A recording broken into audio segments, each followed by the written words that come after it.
तारक मेहता का उल्टा चश्मा के न्यू एपिसोड में आज हम देखने वाले हैं कि बापूजी की समझ ही में नहीं आ रहा है कि सोने की चीज़ें कहाँ गायब हो रही हैं। जब जेठालाल, बापूजी, माधवी, भिड़े, अय्यर, बबीता सारे ही एक जगह बैठे होते हैं तो इसी बात पे चर्चा करते होते हैं कि जो सोने की ज्वेलरीज है वो कहाँ गायब होती जा रही है। बापूजी यही चिंता जताते हैं कि एक एक करके सोने की ज्वेलरी पहले जो है भिड़े के यहाँ से बालियाँ गई, फिर बापूजी की चेन गई और उसके बाद में अय्यर के यहाँ से यानी बबीता के ब्रेसलेट में। भिड़े भी ये कहता है फिक्रमंद होकर कि हाँ, ये एक ही साथ चीज़ें हो रही है। जेठालाल ये कहते हैं कि कोई एक एक चीज़ ले जाके अपने घर में पूरा सेट तैयार कर रहा है। यहाँ थोड़ा सा फ़नी था।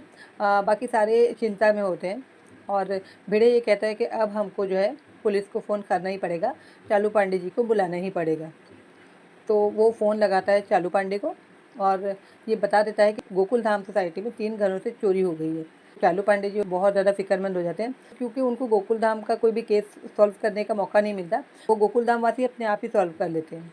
तो अब जो है वो केस जो है चालू पांडे के हाथ में चला गया है कि अब केस कैसे सॉल्व करेंगे।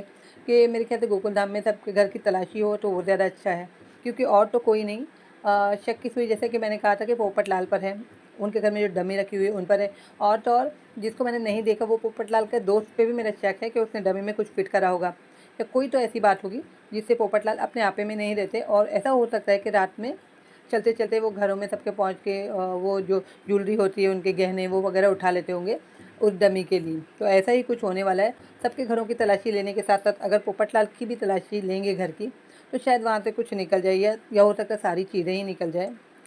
तो बड़ा मज़ा आने वाला अगर भूत की स्टोरी हो गई, भूतनी वाली। वैसे भी इतना कुछ खास समझ में नहीं आ रहा है कि ये भूतनी पर ही आधारित है।